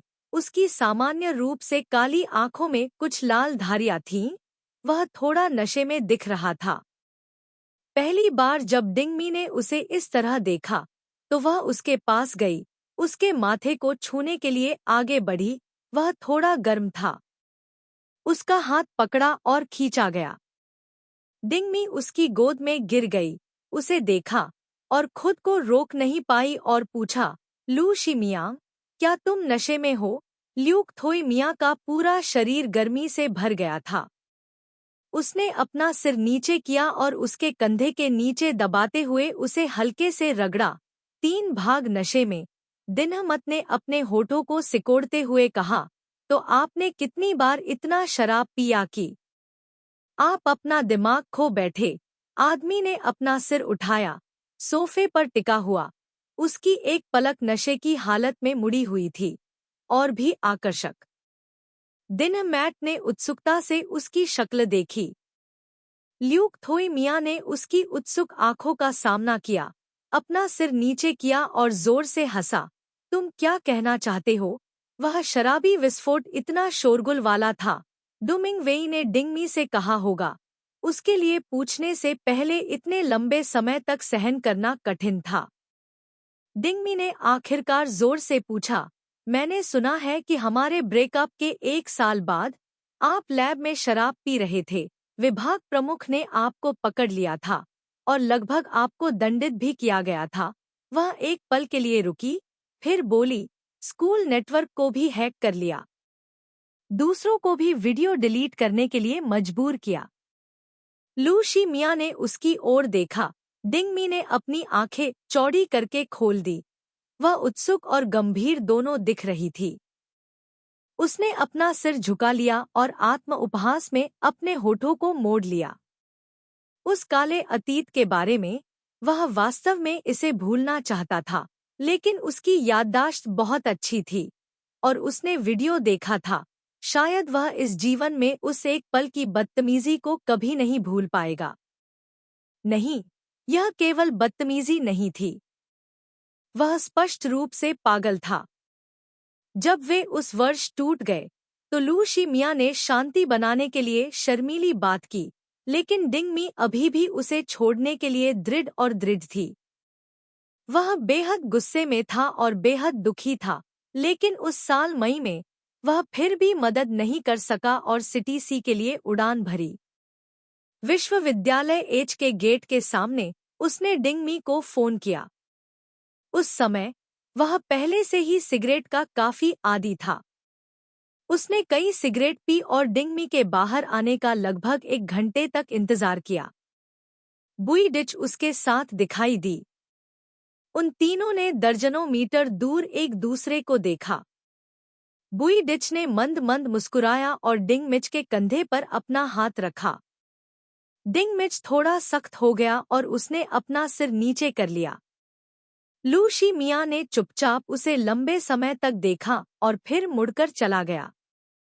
उस बार वह पीछे मुड़कर नहीं देखा। जब वह बीजिंग लौटा तो वह और भी उदासीन और उदास हो गया। उस गर्मी की छुट्टी के अंत में वह एक यात्रा के लिए जियांगझू लौट आए।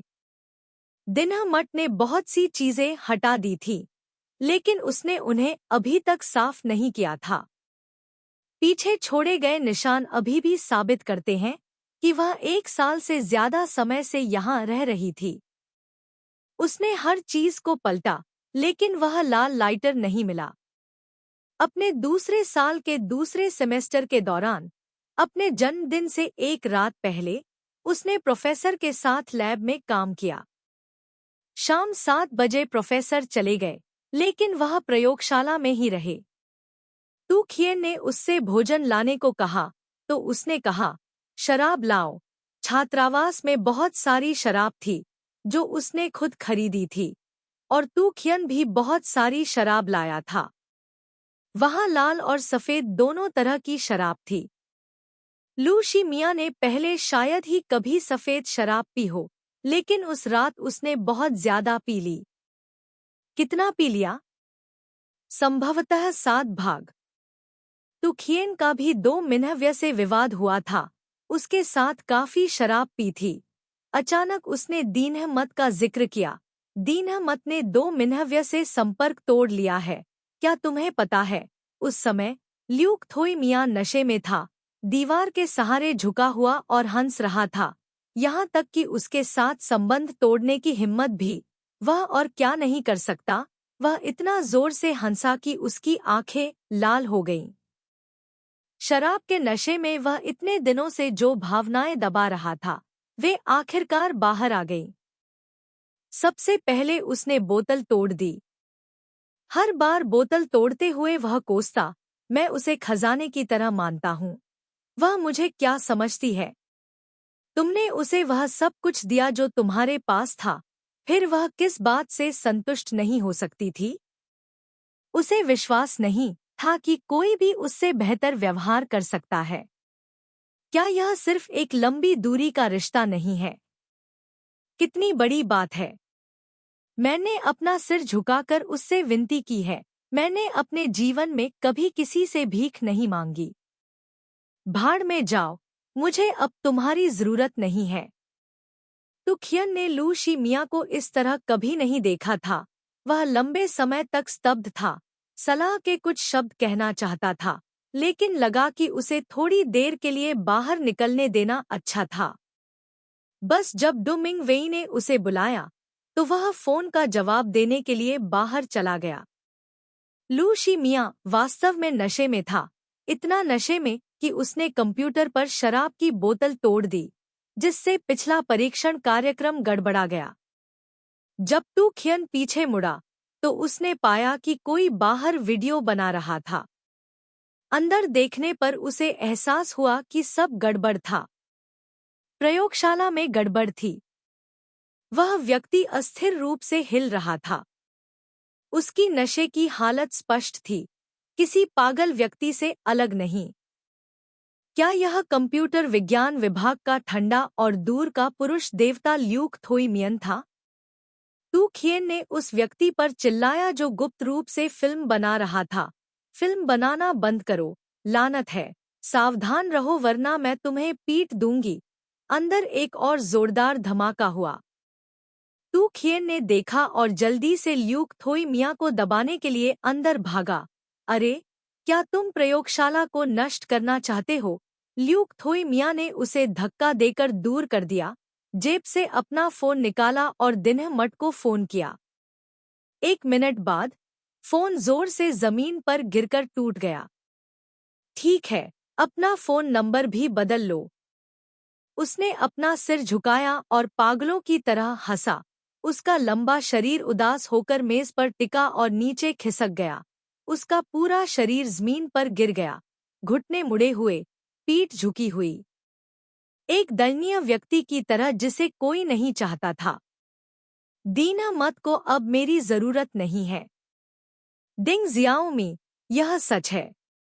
जहां तक विभागाध्यक्ष की बात है, लानत है, कौन जानता था कि वह प्रकट होगा। यह देखकर कि प्रयोगशाला लगभग नष्ट हो चुकी थी, शिक्षक ने गुस्से में डांटा, लेकिन वह लू शिमिया को जानता था, इसलिए वह बहुत कठोर डांट सहन नहीं कर सकता था। वह प्रथम वर्ष का जूनियर जो पिटाई चाहता था, बाहर छिप गया, पूरी प्रक्रिया को रिकॉर्ड कर रहा था। वीडियो पहले कंप्यूटर विज्ञान विभाग के एक छोटे से क्षेत्र में फैला और 1 घंटे के भीतर यह हर जगह फैल गया। आधी रात को किसी ने इसे सोशल मीडिया और स्कूल नेटवर्क पर पोस्ट कर दिया। इसे देखने के बाद तू कियान ने किन यांग और डू मिंग वेई को एक-एक कॉपी भेजी। हाई स्कूल के सहपाठी काओ वेई भी बीजिंग में पढ़ते थे और विश्वविद्यालय उसी क्षेत्र में था। वीडियो को ऑनलाइन देखने के बाद उन्होंने तुरंत इसे कक्षा समूह में भेज दिया। उसके बाद सभी को इसके बारे में पता चला।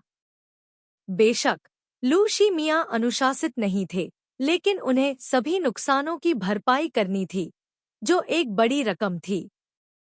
उस भयानक वीडियो को याद करते हुए लू शिमिया ने अपना माथा पकड़ लिया और हताशा में उन्होंने अपने गले से एक धीमी, कर्कश आवाज निकाली, TSK। लानत है। वाकई बहुत शर्मनाक। उसे उम्मीद थी कि डिंग जियाओमी अपने जीवन में कभी भी वह वीडियो नहीं देखेगी। अन्यथा यह उसके जीवन के बाकी हिस्सों के लिए उसे गर्व करने के लिए पर्याप्त होगा। उसने अपना सिर उठाया और शांति से मुस्कुराया। तुम गलत हो, यह तुम्हारी वजह से नहीं है। असल में मेरा दिल इससे इतनी नफरत करता है कि दांत खुजलाने लगता है। हम्मा, लानत है। हर किसी की जिंदगी में कुछ खामियां होती हैं। कौन पागल नहीं हुआ है? दीन मैट ने पलकें झपकाईं। सच में, नाटक करो, मूर्ख। ल्यूक थोइमिया ने उसे पीछे खींचा, अपना सिर नीचे किया और उसे चूमा। डिंग ट्यू मैट, मेरी थोड़ी इज्जत बचाओ, अब और मत पूछो। ठीक है, इस जीवन में वह केवल एक बार दिनहतिएव मठ के कारण पागल हुआ था। उसका मजबूत और शक्तिशाली पुरुष शरीर, उसकी गर्म सांसें उसके चेहरे और गर्दन पर बह रही थी। डिंगमी को लगा कि वह जल रही है। उसने उसके सिर को गले लगाया जो उसके सीने में दबा हुआ था। उसकी आवाज कांप रही थी। हाँ, मैं अब और नहीं पूछूंगी। फैटी गुई ने मछली खाना समाप्त कर दिया और उसे नहीं पता था कि वह कहाँ भाग गया। डिंगमी सोफे पर फंस गई थी, नग्न हो गई थी, और फिर उसने उसे पलट दिया। उसकी बर्फ जैसी सफेद पीठ उसकी जलती हुई गर्म छाती से दब गई। बोलने में असमर्थ होने की हद तक तड़प रही थी। समाप्त करने के बाद वह उसे बाथरूम में ले गया, थोड़ी देर तक उसे तड़पाया और फिर उसे वापस बिस्तर पर ले आया। डिंगमी नरम पड़ गई, उसकी आंखें उसे स्पष्ट और नरमी से देख रही थी। क्या यह वास्तव में मेरी वजह से नहीं है? ल्यूक थोइमिया ने एक पैर मोड़ लिया। उसके बाल थोड़े अस्तव्यस्त थे, वह आलसी लग रहा था। उसने अपना सिर नीचे करके उसकी ओर देखा, धमकी देते हुए कहा, अभी भी पूछ रहे हो? दिनमट ने अपना सिर सिकोड़कर फिर पूछा, उसके बाद आप शायद ही कभी शराब पीते हैं। क्या यह आघात के कारण है? तुरंत ही किसी ने मुड़कर उसे नीचे दबा दिया। दिनमत कांप उठा और उसने अपनी आंखें बंद कर ली। कृपया मुझे माफ कर दें, लू शी मियां ने मुस्कराते हुए झुककर और ऐसे ही उसे लंबे समय तक गले लगाया। इतना लंबा कि जब डिंगमी सोने वाली थी तो उसने उसे अपने कान में फुसफुसाते हुए सुना, यदि आप बहुत अधिक पीते हैं तो आप मुझे याद करेंगे। गुआंग यिंग की प्रेस कॉन्फ्रेंस का वीडियो वीबो पर साझा किया गया था। पेई यी और डिंगमी के बीच की अफवाहों को दूर कर दिया गया था। जियांग एर ने विशेष रूप से एक पोस्ट किया जिसमें व्यक्त किया गया कि वह डिंगमी और उसके प्रेमी से मिली थी। वे दोनों एक आदर्श जोड़ी थे। उसने उन्हें शुभकामनाएं दीं। प्रसिद्ध नेटिजन्स ने व्यक्त किया, गुआंग यिंग का बॉस पेई यी की तुलना में बहुत अधिक सुंदर है। डिंगमी का पेई यी के पास आना बेवकूफ़ी होगी। लू शी मियां को विकसित करने में कितने साल लगेंगे? बुई दीच का चेहरा सूजा हुआ था। दिनमाट का नाम और भी मशहूर हो गया। उनकी वजह से कई लोग वॉइस ओवर इंडस्ट्री को समझने लगे, स्क्रीन के पीछे के वॉइस ओवर एक्टर्स को समझने लगे। साथ ही उनके निजी जीवन पर भी जिज्ञासु लोगों का ध्यान बढ़ रहा था। 31 दिसंबर की शाम को दिनमाट और ल्यूक थोई मियां बीजिंग के लिए विमान में सवार हुए। यह पहली बार था जब वे दोनों एक साथ बीजिंग गए थे और यह उनके माता पिता से मिलने के लिए था। दिनमाट बहुत घबराया हुआ था, लगातार ल्यूक थोई मियां से पूछ रहा था कि उसकी माँ और दादा दादी को क्या पसंद है। तब तक वह उनसे बात करने के लिए कुछ न कुछ ढूंढ लेती। ल्यूक थोई मियां ने कार पार्क की, अपना सामान उठाया और उसके बालों को सहलाते हुए कहा, तुम पूरे रास्ते सवाल पूछती रही हो, क्या तुम बोर नहीं हो रही हो? दिनमट ने मुंह बनाते हुए कहा, मैं बोर नहीं हो रहा हूँ, आप हो रहे हैं। ल्यूक थोई मियां ने खुशी खुशी उसे खींचते हुए कहा, ज्यादा चिंता मत करो, मैं यहाँ हूँ। मैं तुम्हें यह महसूस नहीं होने दूंगा कि तुम्हारे साथ अन्याय हुआ है। दिनमत भी उसके पीछे पीछे खुश था। विमान का इंतजार करते हुए ल्यूक थोई मियां ने तांग डू को बुलाया। फोन रखते ही उसने देखा कि उसके फोन पर खबर आ गई है। उसने आंखें मूंद ली और लिंक खोलने से पहले कुछ सेकंड तक शीर्षक को घूरता रहा। यह खबर पढ़ने के बाद उसकी आंखें अचानक ठंडी हो गईं।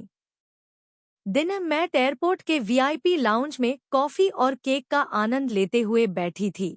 उसे नहीं पता था कि उसे तूफान के सबसे आगे धकेल दिया गया है। जब ल्यूक थोई मियां ने पीछे मुड़कर देखा तो उसने उसे देखकर मुस्कुराया, यह आपकी कॉफी है, इसमें चीनी नहीं डाली गई है। ल्यूक थोई मियां ने चुपचाप उसे बहुत देर तक देखा, फिर उसे अपने पास खींच लिया। हम किसी और दिन बीजिंग जाएंगे, मुझे आज कुछ काम है, मैं नहीं जा सकता। दिनमत उलझन में था, क्या बात है? आपकी कंपनी का व्यवसाय? ल्यूक थोई मियां, हाँ, यह आपका व्यवसाय है। डिंगमी को लू शी मियां वीआईपी लाउंज से बाहर ले गए। लोग जल्दी जल्दी आ जा रहे थे। कभी कभी कोई उन्हें पहचान लेता था। आखिर वे कोई कलाकार या सेलिब्रिटी नहीं थे। उसने बस उन्हें कुछ और बार देखा। उसकी आंखें उत्सुकता से उन्हें जांच रही थी। लू शी मियां को अपने बगल में देखकर उसकी आंखें प्रशंसा से भर गईं। लू शी मियां बहुत तेज चल रहे थे। डिंगमी ने उनके साथ बने रहने के लिए लंबे कदम उठाने की पूरी कोशिश की। उसका दिल घबरा रहा था। क्या कंपनी में कोई जरूरी काम है? लू शी मियां ने जवाब नहीं दिया। उसके गालों की हड्डियां तनावग्रस्त थी। कार में बैठने के बाद लू शी मियां ने उसे फोन दिया। यह बात छिप नहीं सकती थी। उसे मानसिक रूप से तैयार होने देना अच्छा था। डिंगमी ने पढ़ना समाप्त करने के बाद उसका चेहरा पीला पड़ गया। वह इतनी गुस्से में थी कि उसके हाथ कांप रहे थे।